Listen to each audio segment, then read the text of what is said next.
Hello everyone, simply studies চ্যানেলের পক্ষ থেকে তোমাদের সকলকে জানাই স্বাগত। আজকের ভিডিওতে একটা ইম্পর্টেন্ট বিষয় নিয়ে আলোচনা করব, সেটা হলো গ্রিন হাউস এফেক্ট কি বা কাকে বলে। তো তোমরা অবশ্যই মন দিয়ে ভিডিওটি শেষ অবধি দেখতে থাকো। আজকাল আমরা সবাই কিন্তু প্রকৃতির ও আবহাওয়ার কিছু পরিবর্তন লক্ষ্য করছি, যেমন অসময়ে বৃষ্টি ও বন্যা, বা কোথাও বৃষ্টির অভাবে খরা, আর গরমের প্রভাব তো অসামান্য হয়ে উঠেছে। আর এই সব কিছুই হচ্ছে বায়ুমণ্ডলের পরিবর্তনের ফলে। আর এই বায়ুমণ্ডলের পরিবর্তনের প্রধান কারণ হচ্ছে এই green house effect. Green house effect সম্পর্কে জানার আগে আমাদের জানতে হবে গ্রিন হাউস কি বা গ্রিন হাউস বলতে কি বোঝায়। শীতপ্রধান দেশগুলিতে, যেখানে চাষাবাদ করার মতো উপযুক্ত আবহাওয়া থাকে না, তো ওই দেশগুলিতে ফুল ফল শাকসবজি উৎপাদন করার জন্য কাঁচের এক ধরনের ঘর নির্মাণ করা হয়। আর এই ঘরের দেওয়ালের কাঁচগুলোর পুরুত্ব এমন রাখা হয় যাতে ক্ষুদ্র তরঙ্গ দৈর্ঘ্যযুক্ত আগত সূর্যালোক কাঁচের দেওয়াল ভেদ করে ভিতরে প্রবেশ করতে পারে এবং প্রতিফলিত দীর্ঘ তরঙ্গযুক্ত আলোকরশ্মি কাঁচের দেওয়াল ভেদ করে পুনরায় ঘরের বাইরে বেরিয়ে যেতে পারে না। ফলে এই কাঁচের ঘরের উষ্ণতা ক্রমশ বৃদ্ধি পায়। আর এই কাঁচের ঘরের মধ্যেকার শাকসবজি ফলমূলগুলোকে স্বাভাবিকভাবে বেঁচে থাকতে ও বৃদ্ধি পেতে যতটা পরিমাণ তাপ বা উষ্ণতার প্রয়োজন হয়, সেই পরিমাণ উষ্ণতাকে স্থির রেখে অতিরিক্ত উষ্ণতা ভাল্বযুক্ত নলের সাহায্যে বাইরে বের করে দেওয়া হয়। আর এই ধরনের ঘরকেই বলা হয় গ্রিন হাউস। ধরো যদি বলি ওই কাঁচের ঘরের থেকে অতিরিক্ত উষ্ণতা নিষ্কাশনের জন্য যদি ভাল্বযুক্ত নল ব্যবহার না করা হয়, তাহলে কি হবে? তাহলে নিরবিচ্ছিন্নভাবে আগত সূর্যালোক কাঁচের ঘরটিকে ক্রমশ উষ্ণ করে তুলবে এবং কাঁচের ঘরের মধ্যস্থিত সবুজ উদ্ভিদগুলি অতিরিক্ত উষ্ণতার কারণে মারা যাবে। ঠিক একইভাবে বায়ুমণ্ডলের কিছু গ্যাস সূর্যের আলো আসতে বাধা দেয় না, কিন্তু মনুষ্য সৃষ্ট কিছু কারণের জন্য পৃথিবী থেকে বিকীর্ণ তাপ ফেরত যেতে বাধা দেয়। এর ফলে পৃথিবীর উষ্ণতা বৃদ্ধি পেতে থাকে, ঠিক যেমন গ্রিন হাউসের কাঁচের মতো। আলো ভিতরে প্রবেশ করতে পারে কিন্তু বাইরে বেরিয়ে যেতে পারে না, ফলে ঘরটি গরম থাকে। ঠিক ওই একই কারণের জন্যই কিন্তু পৃথিবীর উষ্ণতা ধীরে ধীরে বৃদ্ধি পাচ্ছে, আর একেই বলে গ্রিন হাউস এফেক্ট। তোমরা সংজ্ঞাটা এভাবে লিখবে: শীতপ্রধান দেশে সবুজ ঘরের কাঁচের ছাউনির মতো আধুনিক কালে মানবীয় কার্যাবলীর ফলে পৃথিবীর বায়ুমণ্ডলে ট্রোপোস্ফিয়ারে কার্বন ডাই অক্সাইড, nitrous oxide, methane, chlorofluorocarbon, ozone, জলীয় বাষ্প ইত্যাদি গ্যাসীয় পদার্থগুলি চাঁদোয়ার মতো একটা গ্যাসীয় স্তর সৃষ্টি করে। এই যে আমি একটু আগে কিছু গ্যাস কথাটি উল্লেখ করেছিলাম, তো সেই গ্যাসগুলি হলো কার্বন ডাই অক্সাইড, নাইট্রাস অক্সাইড, মিথেন, ক্লোরোফ্লোরোকার্বন ও ওজোন ও জলীয় বাষ্প। এই গ্যাসগুলি পৃথিবীর বায়ুমণ্ডলের সর্বনিম্ন স্তর ট্রোপোস্ফিয়ারে একটা চাঁদোয়ার মতো গ্যাসীয় স্তর সৃষ্টি করে।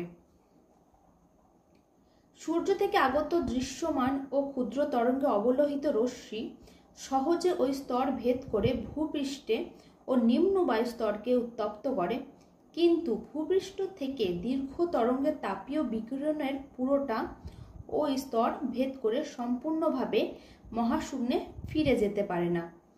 ওই গ্যাসীয় স্তর পার্থিব বিকিরণের কিছু অংশ আবদ্ধ ও শোষণ করে উত্তপ্ত হয় এবং শোষিত তাপ পুনঃ প্রতিফলিত করে নিম্ন বায়ুস্তরে ফিরে আসে।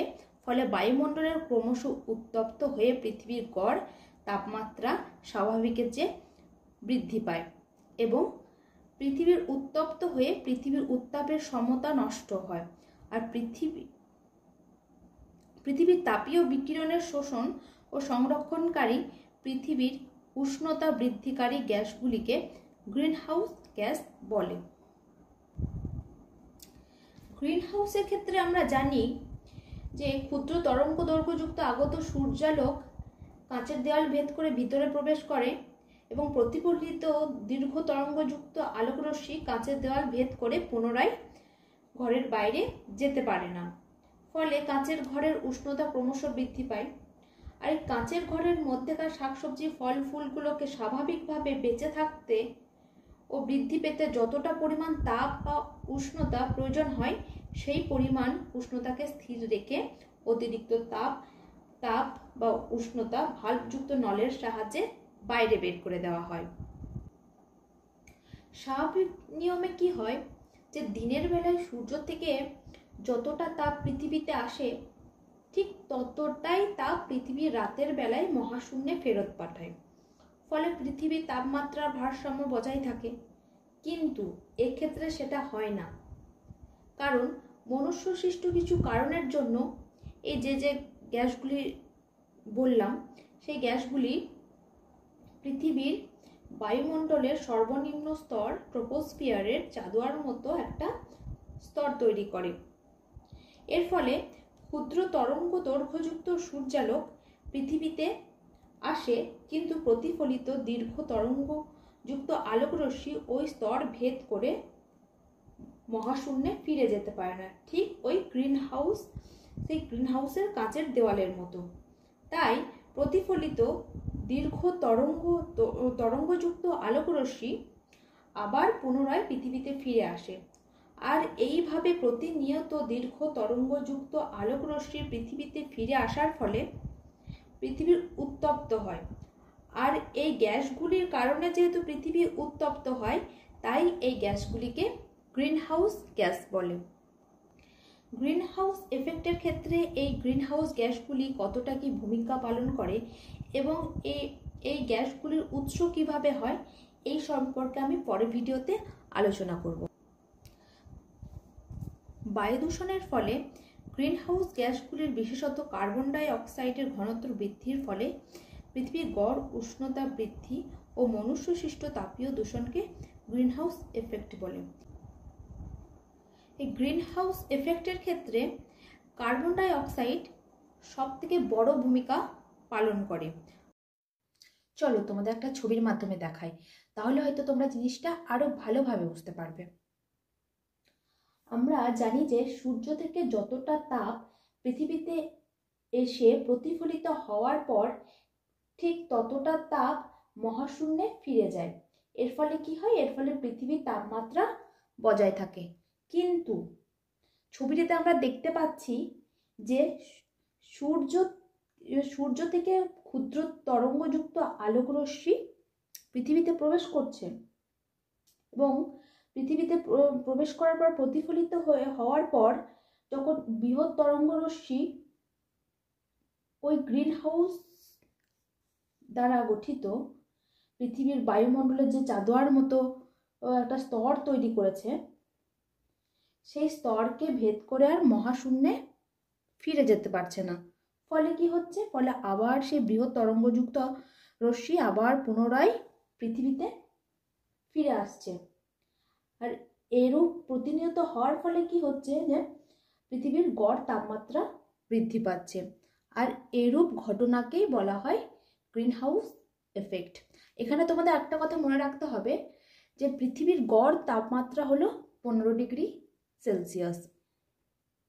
তোমাদের কোথাও বুঝতে অসুবিধা হলে অবশ্যই আমাকে কমেন্টে জানাও। আমি যথাসাধ্য চেষ্টা করব তোমাদেরকে বিষয়টা আরো ভালোভাবে বোঝানোর। তো এই ছিল আজকের ভিডিওটি ভালো লাগলে অবশ্যই একটা লাইক করো, কমেন্ট করো, বন্ধুদের সাথে শেয়ার করো। আর এই চ্যানেলের প্রথম হয়ে থাকলে চ্যানেলটি সাবস্ক্রাইব করে পাশে থেকো। তো দেখা হচ্ছে পরের ভিডিওতে। তো তোমরা ভালো থেকো, সুস্থ থেকো।